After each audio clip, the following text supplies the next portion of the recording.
Chapter 37. When King Hezekiah heard this, he tore his clothes and put on sackcloth and went into the temple of the Lord. He sent Eliakim the palace administrator, Shebna the secretary, and the leading priests, all wearing sackcloth, to the prophet Isaiah son of Amos. They told him, "This is what Hezekiah says. This day is a day of distress and rebuke and disgrace, as when children come to the moment of birth and there is no strength to deliver them. It may be that the Lord your God will hear the words of the field commander whom his master, the king of Assyria, has sent to ridicule the living God, and that he will rebuke him for the words the Lord your God has heard. Therefore, pray for the remnant that still survives." When King Hezekiah's officials came to Isaiah, Isaiah said to them, "Tell your master, this is what the Lord says. Do not be afraid of what you have heard. Those words with which the underlings of the king of Assyria have blasphemed me. Listen. When he hears a certain report, I will make him want to return to his own country, and there I will have him cut down with the sword."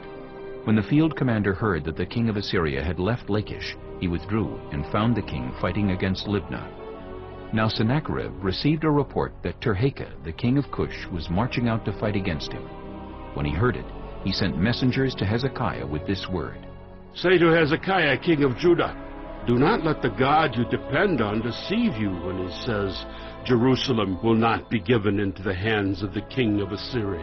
Surely you have heard what the kings of Assyria have done to all the countries, destroying them completely.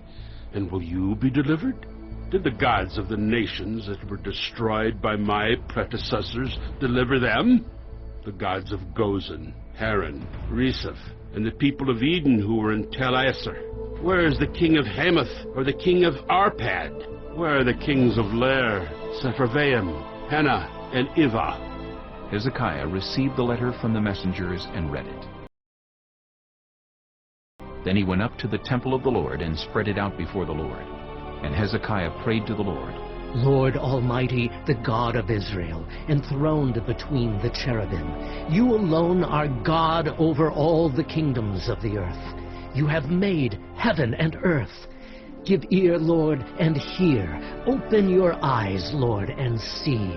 Listen to all the words Sennacherib has sent to ridicule the living God. It is true, Lord, that the Assyrian kings have laid waste all these peoples and their lands. They have thrown their gods into the fire and destroyed them, for they were not gods, but only wood and stone fashioned by human hands. Now, Lord our God, deliver us from his hand, so that all the kingdoms of the earth may know that you, Lord, are the only God." Then Isaiah son of Amos sent a message to Hezekiah. "This is what the Lord, the God of Israel, says. Because you have prayed to me concerning Sennacherib king of Assyria, this is the word the Lord has spoken against him. Virgin daughter Zion despises and mocks you. Daughter Jerusalem tosses her head as you flee. Who is it you have ridiculed and blasphemed? Against whom have you raised your voice and lifted your eyes in pride? Against the Holy One of Israel. By your messengers you have ridiculed the Lord, and you have said, 'With my many chariots I have ascended the heights of the mountains, the utmost heights of Lebanon. I have cut down its tallest cedars, the choicest of its junipers. I have reached its remotest heights, the finest of its forests. I have dug wells in foreign lands, and drunk the water there. With the soles of my feet I have dried up all the streams of Egypt.' Have you not heard? Long ago I ordained it. In days of old I planned it. Now I have brought it to pass, that you have turned fortified cities into piles of stone. Their people, drained of power, are dismayed and put to shame. They are like plants in the field, like tender green shoots, like grass sprouting on the roof, scorched before it grows up. But I know where you are, and when you come and go, and how you rage against me. Because you rage against me, and because your insolence has reached my ears, I will put my hook in your nose, and my bit in your mouth, and I will make you return by the way you came. This will be the sign for you, Hezekiah. This year you will eat what grows by itself, and the second year what springs from that. But in the third year sow and reap, plant vineyards and eat their fruit. Once more a remnant of the kingdom of Judah will take root below and bear fruit above. For out of Jerusalem will come a remnant, and out of Mount Zion a band of survivors. The zeal of the Lord Almighty will accomplish this. Therefore, this is what the Lord says concerning the king of Assyria. He will not enter this city, or shoot an arrow here.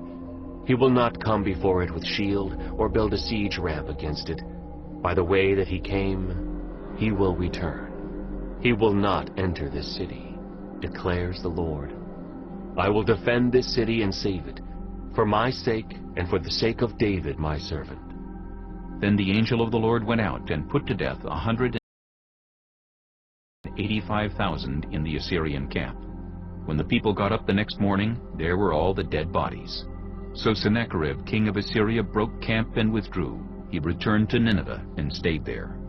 One day, while he was worshipping in the temple of his god Nisroch, his sons Adramelech and Sharezer killed him with the sword, and they escaped to the land of Ararat.